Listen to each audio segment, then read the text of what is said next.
आज यहाँ ढकिया में भाई खालिद साहब ने एक और बिलाल ज्वेलर के नाम से ज्वेलरी शॉप खोली है। यहाँ इनकी उद्घाटन के मौके पे आना हुआ और भाई उनको खालिद भाई को बहुत बहुत मुबारकबाद और तरक्की हो भाई और लोगों को अच्छी ज्वेलरी खरीदने का मौका मिले।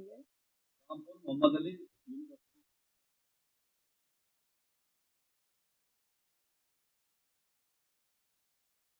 देखिए, ये जो राजनीतिक द्वेष के कारण जो मोहम्मद आजम खान यूनिवर्सिटी को एडमिनिस्ट्रेशन ने डिमोलिश करने के, बुलडोज करने के जो नोटिस दिया था, समाजवादी के बार बार डेलीगेशन गए, विधायकों के डेलीगेशन, पूर्व विधायकों के, सांसदों के, उस और जो युवाओं ने, जो छात्रों ने देश भर में, प्रदेश भर में जो ये मतलब अनशन किया, जो धरने पे बैठे, उससे सरकार ने बैकफुट पे नजर आई और ये हो सब राजनीतिक द्वेष के कारण रहा है। भाई उसमें अब एंट्रिम उसमें स्टे हो गया है और भाई हम सरकार से भी कहेंगे इस पे परमानेंट स्टे हो।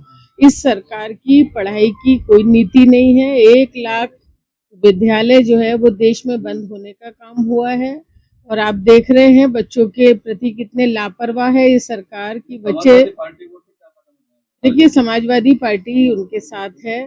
समाजवादी पार्टी का पूरा सहयोग यूनिवर्सिटी बनाने से लेके और बचाने, नहीं बिल्कुल सदन में भी बयान दिया उन्होंने। आपने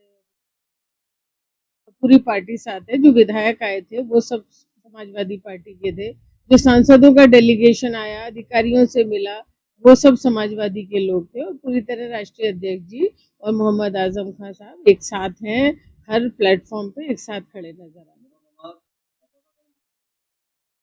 समाजवादी पार्टी में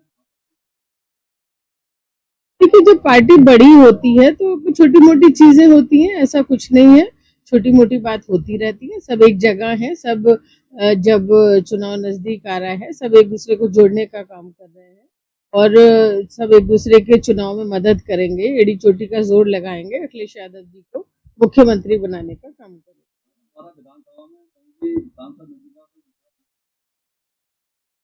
देखिए, सांसद की तो निधि बहुत कम होती है, आप लोगों को पत्रकार हैं, जानकारी होगी।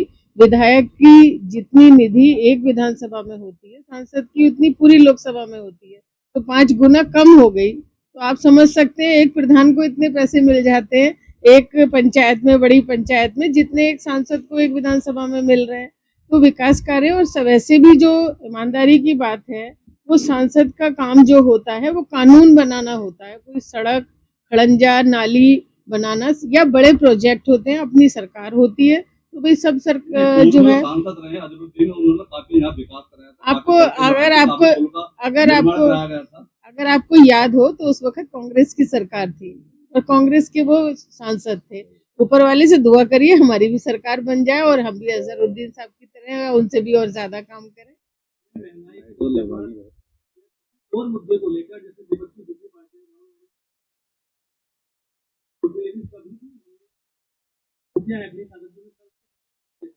नहीं, बिल्कुल देखिए, आपने अभी देखा होगा जो जंतर मंतर पे जो पेपर लीक के संबंध में जो युवाओं का, छात्रों का जो एक प्रदर्शन हुआ, उसमें पूरा समाजवादी पार्टी ने सबसे पहले सबसे बढ़ चढ़ के भाग लिया। डिम्पल यादव जी के नेतृत्व में हम लोग गए छात्रों के साथ। छात्रों जिस दिन 20 जुलाई को बच्चों के ऊपर लाठी डंडे कील लगे हुए डंडों से बच्चों को लहूलुहान किया गया, जब करंट के डंडे उन पे मारे गए, पैलेट गन्स मारी गई, तो उस वक्त समाजवादी ही स्टूडेंट्स के साथ दिखाई दी और कोई पार्टी तो सब बाद में कूदी है।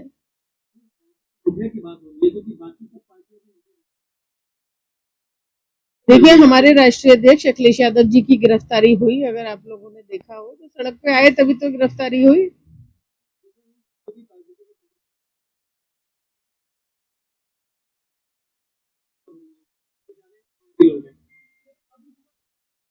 देखिए, हम लोग सड़क से लेके संसद में समाजवादी पार्टी पूरी तरह मुखर होके बोल रही है। जितना भी मौका मिल रहा है वो सदन ही नहीं चला रहे, बराबर समाजवादी पार्टी मांग कर रही है कि जो हमारे होम मिनिस्टर हैं वो आए सदन के अंदर, जवाब दें किसने ये जो छात्रों के ऊपर, युवाओं के ऊपर जो लाठी डंडे बरसाए गए हैं, पैलेट गन चलाई गई हैं, उनको लहूलुहान किया गया है, उन पर मुकदमे लिखे गए हैं, जो बच्चों की जानें गई हैं, उनको जो मुआवजा नहीं मिला है, उनके ऊपर जो मुकदमे, उनके परिवार वालों को जो हैरेस किया जा रहा है, उस पर समाजवादी पार्टी बराबर मांग कर रही है कि प्रधानमंत्री जी आए सदन में, चंदा चोरी पे जवाब दें, प्रधानमंत्री जी आए, होम मिनिस्टर आए सदन के अंदर, वो जवाब दें कि किसके आदेश पे बच्चों पे कार्रवाई हुई है। तो समाजवादी पार्टी बराबर सदन से लेकर सड़क तक लड़ने का काम कर रही है। और दूसरी बात ये है कि जो हम लोग सड़कों पे हैं, तो वो भी तो अपने राष्ट्रीय अध्यक्ष जी के ही आदेशानुसार सड़कों पे उतरे हुए हैं। तो ऐसा नहीं है कि समाजवादी पार्टी बराबर युवाओं के लिए चिंतित है, छात्रों के लिए, महिलाओं के लिए, किसानों के लिए। और सबसे जो गंभीर मुद्दा आजकल जो चल रहा है चंदा चोरी का या E20 का, उस पर पूरी समाजवादी पार्टी सतर्कता से, मुस्तैदी से लड़ाई लड़ने का काम कर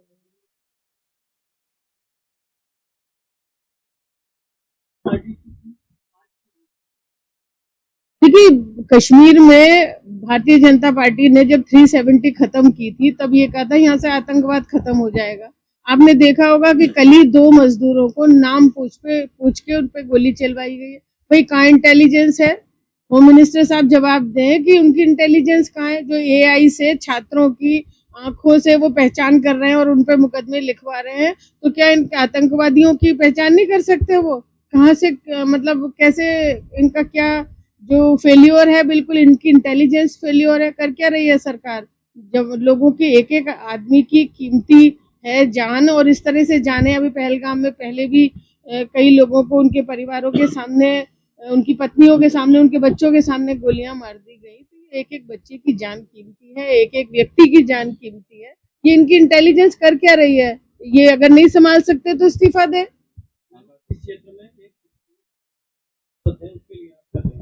देखिए, हाँ, मैं कहना चाहूंगी ठाकुर द्वारा या ढकिया के लोगों से कि जहां भी ग्राम समाज की जगह उपलब्ध हो वो हमें बताएं, तो फिर हम खेल मंत्री से बात करके उस पे, क्योंकि जगह की तो जरूरत होती है अगर ग्राम समाज होगी, क्योंकि भाई जगह तो चाहिए ही कुछ भी बनाने के लिए, स्टेडियम बनाने के लिए। तो भाई हमें लिख के दें, हम खेल मंत्री से बात करेंगे और कहेंगे कि भाई यहाँ के युवाओं को अवसर मिलना चाहिए।